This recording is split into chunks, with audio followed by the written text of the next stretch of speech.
Brought to you by Penguin.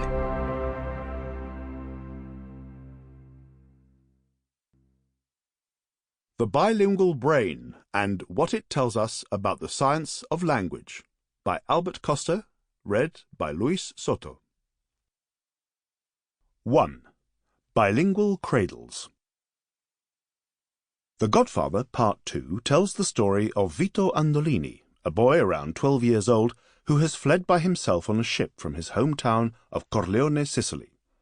As the ship arrives in New York City, Vito Andolini becomes Vito Corleone, and so begins the Corleone saga in the United States. Much like Vito, between the end of the 19th century and the first quarter of the 20th century, some 12 million people went through a United States immigration inspection on Ellis Island. Most of these immigrants, who were looking for a better future, came from European countries. When they arrived at the island, they had to answer a suitability questionnaire in which, among other things, they were asked about their country of origin, financial resources, and health. The luckier ones spent about 5 hours on the island and were eventually allowed to enter the country. Those who weren't so lucky spent much more time on the island, were placed in quarantine, where Vito was kept and suffered from smallpox, or were deported to their countries of origin. Interpreters, whose mission was to help newcomers formalize entry papers and interact with immigration officials, were key figures during this process.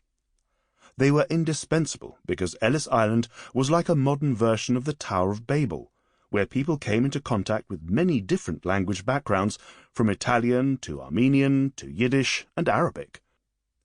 These migratory waves were so intense, it is estimated that currently around 100 million Americans share some kind of ancestry with the immigrants who passed through that island. Among them is my son, Alex, whose great-grandparents also entered the United States there. It seems clear that a good number of these people prospered enough to form family ties for generations. It is difficult to imagine what it might be like to arrive in an unknown land with the intention of rebuilding a life far from one's country of origin. But it is relatively easy to imagine one of the challenges that many of these people had to face: learning a new language. What does it actually mean to learn a language? It's not only about memorizing the words and understanding the grammar, but also acquiring the corresponding sounds, what we call phonological properties, and the appropriate use of expressions for a specific communicative context, which we call the pragmatics of a language. So it's not enough to know just the lexical labels, i.e. the words, but we must also learn the sounds of the language and how to combine them, learn which syntactic constructions are correct and which are not, and know what speech register we should use depending on our listener. It is an enormous challenge to learn a foreign language, and when we try to learn it as adults, in many cases it is only partially achievable. As adults, it is difficult for us to acquire sounds in a new language, and so we have a foreign accent.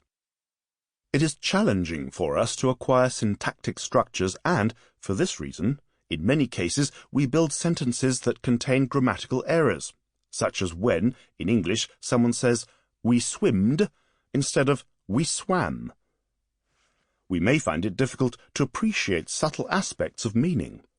This is why we sometimes use terms that are not appropriate for the communicative context, such as when we use swear words in situations in which they are not appropriate. Try to explain to someone in which contexts it is appropriate to use the different swear words in your language. It is easy to get confused and see relationships between words from different languages to our own when there are none. For instance, some might think the word embarazada, pregnant in Spanish, means the same as embarrassed in English. And finally, as adults, it is difficult for us to coordinate all this information in a fluid way, and therefore we get stuck when, despite our good intentions, we try to hold a conversation in the other language in question. Yes, the challenge is enormous. However, things work differently when it comes to babies. We have all gone through this stage, and all of us learned a language. Sample complete. Ready to continue?